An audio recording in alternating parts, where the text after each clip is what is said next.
Hello दोस्तों, आप सभी का हमारे प्यारे यूट्यूब परिवार में हार्दिक स्वागत है। पहले तो आप सभी को नवरात्रि की ढेर सारी शुभकामनाएं और आशा करते हैं आप स्वस्थ होंगे, मस्त होंगे। अभी कुछ हेल्थ इश्यू की वजह से ही क्लास नहीं हो पाई है, लेकिन अब क्लास रेगुलर रहेंगे। ठीक है दोस्तों, अब हमें आज सीखना है पाचन तंत्र के बारे में। क्या पाचन तंत्र, डाइजेस्टिव सिस्टम, पाचन क्या होता है? पाचन है जी भोजन के जटिल पदार्थों का, जटिल कणों का भोजन की सरल कणों में परिवर्तन करना है। तो क्या भोजन की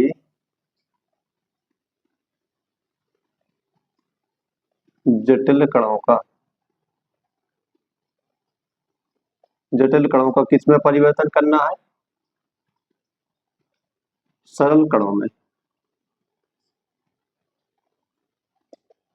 भोजन की जटिल कणों का भोजन की सरल कणों में परिवर्तन करना है, इसलिए ताकि इसका क्या हो सके, अवशोषण हो सके।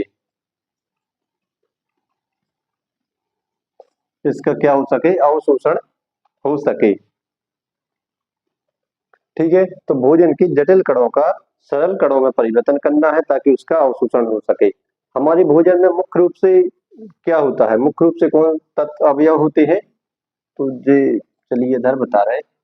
भोजन में मुख्य रूप से मुख्य रूप से क्या होता है? कार्बोहाइड्रेट,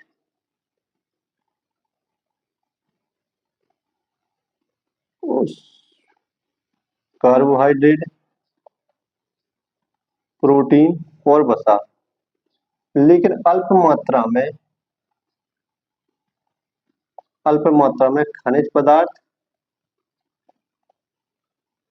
और विटामिन,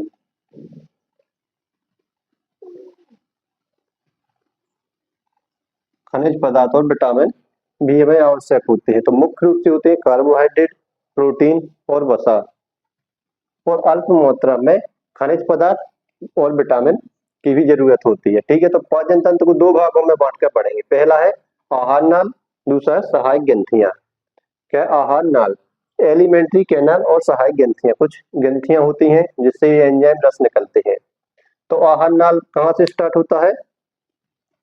आहार नाल है जी, ये मुख द्वार से स्टार्ट होता है। तो मुख द्वार से स्टार्ट होता है, समाप्त कहाँ पर होता है? गुदा द्वार पर समाप्त होता है। ठीक है, तो मुख द्वार इसे बोलते हैं माउथ। सबसे बाहरी क्या है? मुख द्वार है, जहाँ से अपन भोजन ग्रहण करते हैं।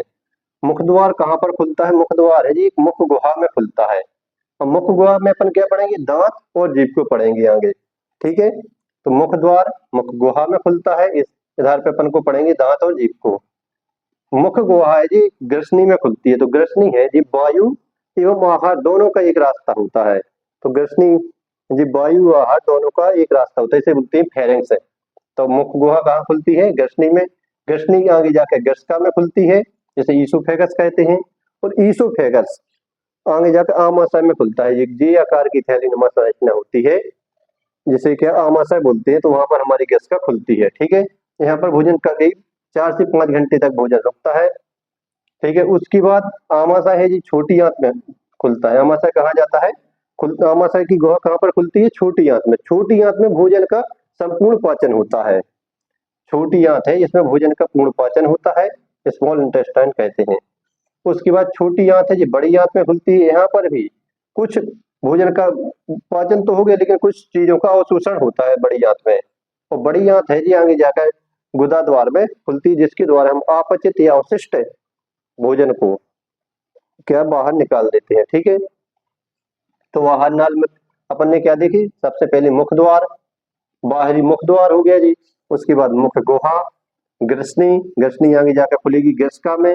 ग्रसिका है जी आमाशय में खुलेगी। आमाशय छोटी आंत में, छोटी आंत बड़ी आंत में, बड़ी आंत कहाँ पर? गुदा द्वार में। सही।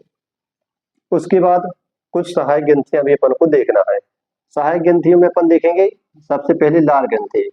मुख में क्या होती है? लार होती है, इसमें कुछ लार ग्रंथियां पाई जाती है, तो इसे लार ग्रंथि सलाइवरी ग्लैंड ये पढ़ेंगे। उसके बाद आमाशय में होती जठरीय ग्रंथियां। जठरीय ग्रंथियों से भी एंजाइम निकलेंगे, जैसे HCl, तो ये जठर रस निकलते हैं, तो गैस्ट्रिक ग्लैंड। फिर यकृत, यकृत से क्या होता है? पित्तरस का स्रावण होता है, जो पित्ताशय में स्टोर होता है, तो यकृत से पित्तरस आएगा। अग्नाशय से अग्नाशय रस आएगा, और कुछ आंतरिक ग्रंथियां होती हैं, छोटी आंत में ग्रंथियां होती हैं, इंटेस्टाइनल ग्लैंड बोलते हैं। तो ठीक है, हमने पढ़ा पाचन तंत्र। पाचन तंत्र को दो भागों में, सबसे पहले आहार नाल, दूसरा सहायक ग्रंथियां। आहार नाल में मुख द्वार, मुख गुहा, ग्रसनी, ग्रसिका, आमाशय, छोटी आंत, बड़ी आंत और गुदा द्वार। और सहायक ग्रंथियों में लार ग्रंथियां, जठरी ग्रंथियां, यकृत, अग्नाशय और आंती ग्रंथियां। इन ग्रंथियों को अपन को आगे विस्तार से पढ़ना है।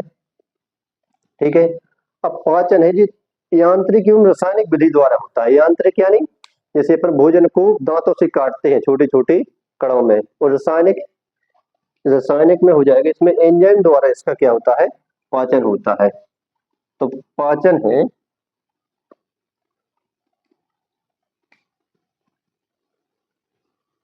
ये पाचन है ये कैसा होता है, यांत्रिक, यांत्रिक एवं रासायनिक।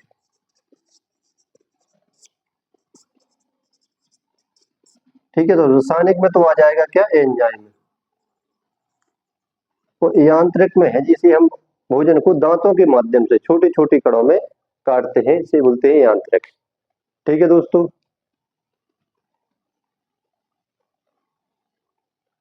चलिए अब हम दोस्तों पढ़ेंगे सबसे पहले मुख गुहा, बकल कैविटी के बारे में। मुख गुहा में क्या पढ़ना है, दांत और जीभ को।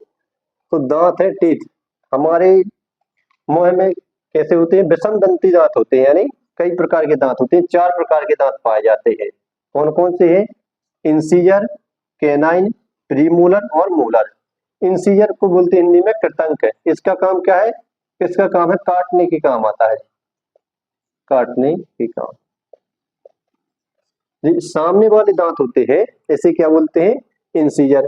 फिर होता है कैनाइन, कैनाइन या रदनक, ये किसके काम आता है, चीर फाड़ के काम आता है, चीर फाड़ के काम आता है। तो कैनाइन है, ये किसके काम आता है, चीर फाड़ के काम आता है। उसके बाद प्रीमोलर और मोलर, मोलर, ये दोनों दांत है, ये चबाने के काम आता है, चबाने या पीसने के काम, चबाने या पीसने के।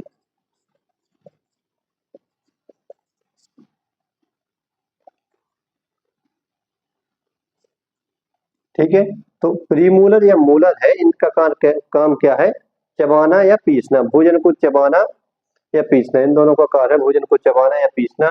कैनाइन है, इसका कार्य चीर फाड़ के काम आते हैं। इंसीजर है, ये काटने के काम आते हैं, भोजन को काटते हैं जी।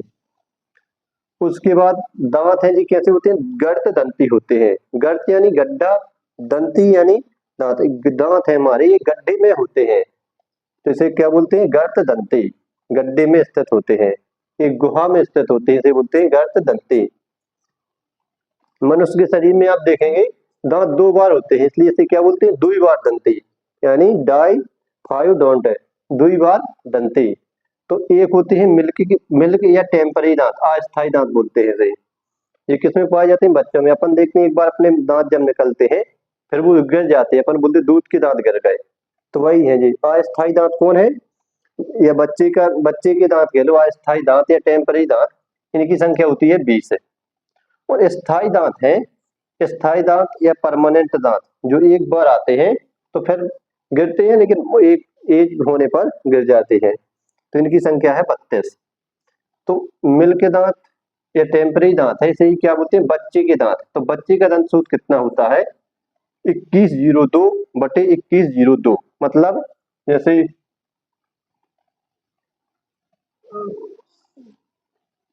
जे है, तो 21 मतलब 2 जी कौन से हो गए, इंसीजर।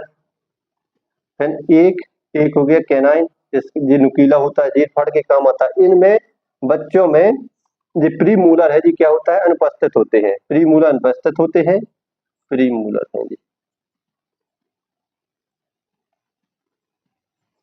प्री मूलर है जी, absent होते हैं। और मूलर है जी 2 होते हैं, ठीक है। इसके बाद ये मूलर है ये 2 होते हैं। उसी प्रकार स्थायी दांत है या बेस्क का दंत सूत्र है, ये होता है 21-23। 21 यानी ये 2 हो गए कौन, इंसीजर, एक कैनाइन, फिर 2 कौन से हो गए, प्रीमूलर, मान लो ये हो गए प्रीमूलर, फिर 3 है ये हो गए मूलर, 2 3। अब इसी प्रकार से जैसे ये हो गया, एक दो, एक जी तीन, एक दो तीन, चार पाँच छः सात आठ। तो 8 इस साइड, 8 इस साइड, यानी 16 ऊपरी जबड़े में और 16 ही निचले जबड़े में होते हैं। तो एक वयस्क मनुष्य में कितने दांत होते हैं? 32 दांत होते हैं। ठीक है, तो दांत है जी कैसे होते हैं? द्विबार दंती होते हैं। इसे एक बोलते हैं दूध के दांत को, दूध के दांत, और एक होते हैं स्थायी दांत। स्थायी दांत कितने होते हैं? 32 होते हैं। इसका ये दंत सूत्र 21 23। इसी प्रकार से इस साइड भी हो जाएगा कितना? 2 1 2 3 बटे 2 1 2 3। ठीक है, ये हो गया एक वयस्क का दंत सूत्र। ठीक है, अब अपन दांत के ऊपरी सतह पर क्या पाई जाती है? इनेमल पाया जाता है, चमकदार होते हैं, थोड़ी पीले रंग का।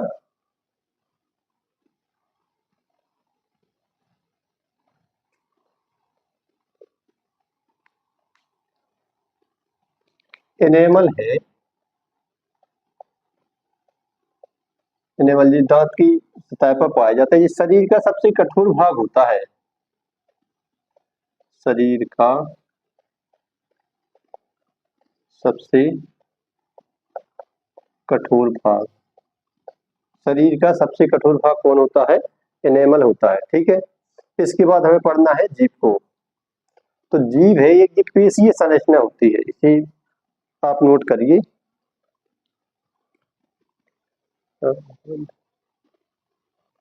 ठीक है, अब दोस्तों अपन को पढ़ना है जीभ।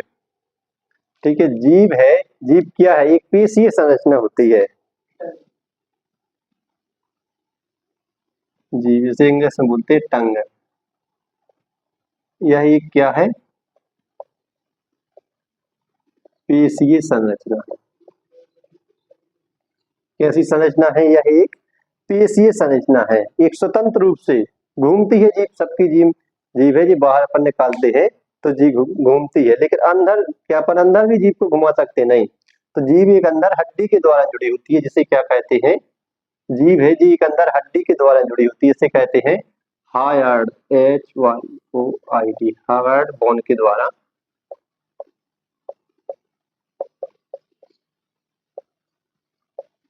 द्वारा जुड़ी जुड़ी होती है। जीभ है जी अंदर है जी एक हड्डी के द्वारा जुड़ी होती है, जिसे क्या कहते हैं? हार्ड बोन कहते हैं। और हमारे और मुख गुहा में जीभ कहाँ जुड़ी होती है? मुख गुहा में एक नीचे की तरफ अपन देखते हैं तो जीभ है जी जुड़ी होती है नीचे से, तो इसे क्या बोलते हैं? फेनुलम।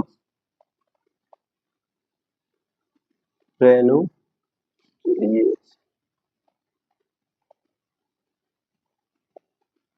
फेनुलम जी मुख गुहा के आधार से जुड़ी होती है।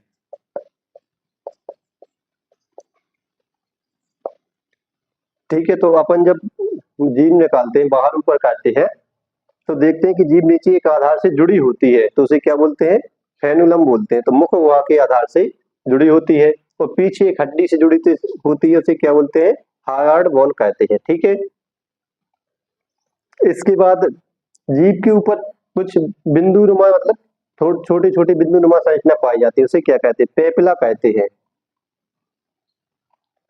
तो जीभ के ऊपर कुछ बिंदु नुमा संरचना होती है, जिसे क्या कहते हैं? पेपला कहते हैं। जिसे पेपिला क्या है? पेपिला, इन्हीं को क्या बोलते हैं? स्वाद कलिकाएं। स्वाद बस कर दो। Ready? दोस्तों लाइट चली गई थी थोड़ी। अपन पढ़ रहे थे जीभ, टंग। जीभ है एक स्वतंत्र रूप से घूमने वाली कैसी होती है? पेशीय संरचना है। यह अंदर कौन सी हड्डी से जुड़ी होती है? इसे बोलते हैं हायर्ड बोन के द्वारा जुड़ी होती है। और मुख गुहा के आधार से किससे जुड़ी होती है? फेनुलम के द्वारा जुड़ी होती है। पेपला क्या है? जीभ के आधार पर छोटे छोटे उभार पाए जाते हैं। क्या पाए जाते हैं? लिख दें, जीभ के जीभ के ऊपर या आधार पर उसी छोटे छोटे उभार पाए जाते हैं। उभार पाए जाते हैं जिसे क्या कहते हैं, पेपला कहते हैं। इन्हीं पेपला के ऊपर स्वाद कलिकाएं पाई जाती हैं। इन्हीं के ऊपर क्या पाई जाती हैं, स्वाद कलिकाएं। ठीक है, इन्हीं के ऊपर स्वाद कलिकाएं पाई जाती हैं। तो जीभ हो गया। इसके बाद तालु अपन पढ़ेंगे क्या, तालु। तो चलिए इसे इधर कर लेते हैं।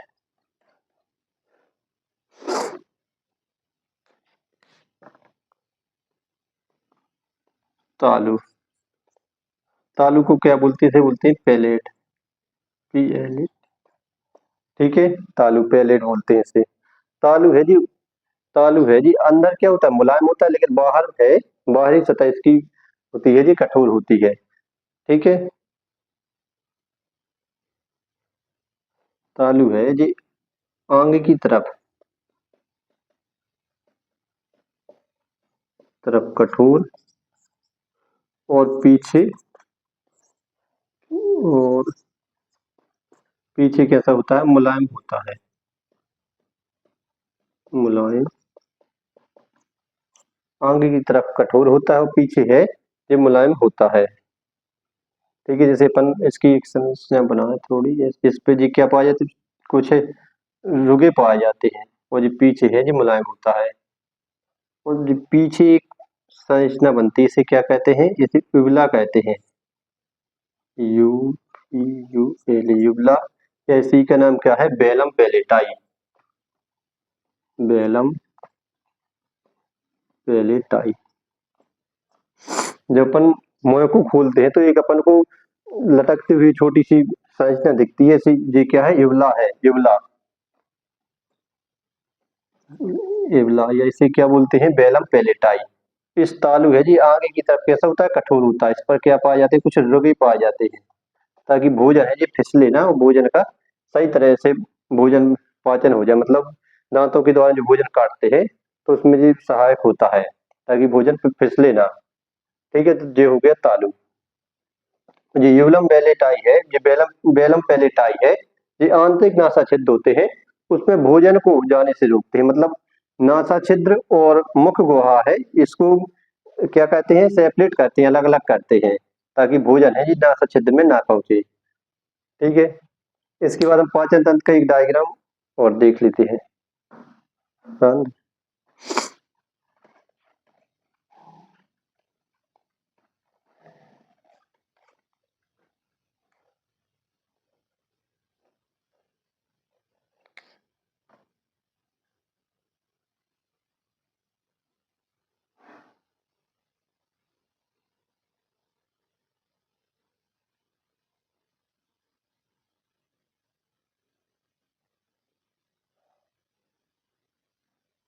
चलिए सही है। ठीक है, इसके बाद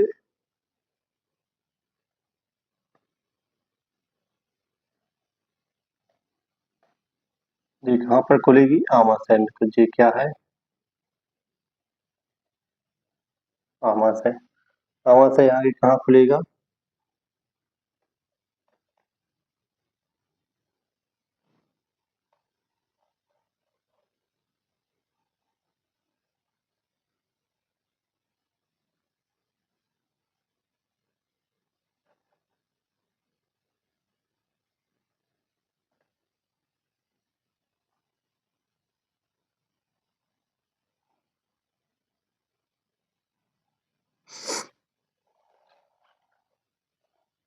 ये छोटी आंत में आएगी। ये कुंडलित संरचना क्या है, छोटी आंत है।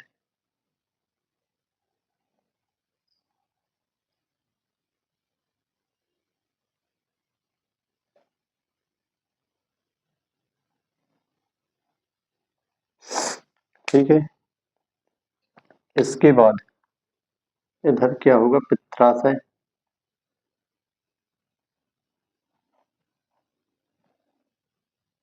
एक इधर से डक्ट आएगी एक।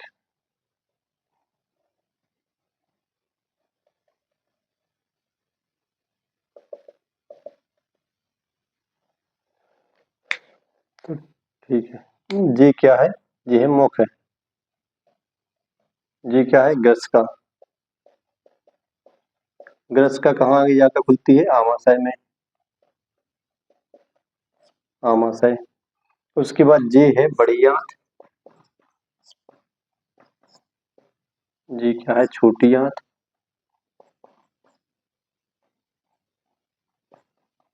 छोटी आंत। जी क्या है? एनस। और जी है एक अवशेषी अंग पाया जाता है मनुष्य के शरीर में। जी अवशेषी अंग इसे क्या बोलती है? कृमि रूप परिशेष का।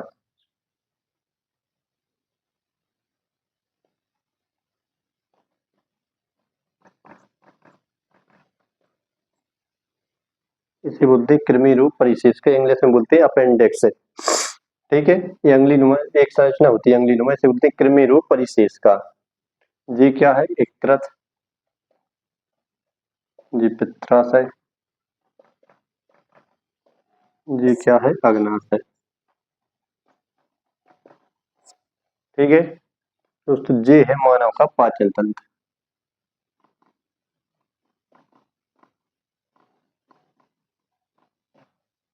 एक बार और अपन समझते हैं ये कहाँ से प्रारंभ होता है। ये मुख से प्रारंभ होता है और कहाँ पर समाप्त होता है? एनस या गुदा द्वार पर समाप्त होता है। गुदा द्वार पर समाप्त होता है। तो सबसे पहले मुख, मुख गुहा। इसके बाद कहाँ है ये खुलेगी? गस्का। गस्का कहाँ खुलेगी? जाएगी आमाशय में। आमाशय खुलेगी बड़ी आंत में। ये छोटी आंत है। अच्छा, छोटी आंत में छोटी आंत है जी, फिर से कहाँ खुलती है? बड़ी आंत में। बड़ी आंत है। लास्ट में भोजन जाता है गुदा द्वार के द्वारा बाहर हो जाता है मलाशय, मलाशय के बाद गुदा द्वार। ठीक है, जी है जी अग्नाशय है। जी यकृत है। ठीक है, और आमाशय के ऊपर इधर एक पाया जाता है प्लीहा। ये जी संरचना है जिसे क्या बोलते हैं? प्लीहा। ठीक है दोस्तों, तो जी डायग्राम हो गए, इसे आप बना लीजिए अच्छे से। एनसीईआरटी में भी बना है तो उधर से भी देख लेना। बाकी आज के लिए इतना ही। जय हिंद, धन्यवाद।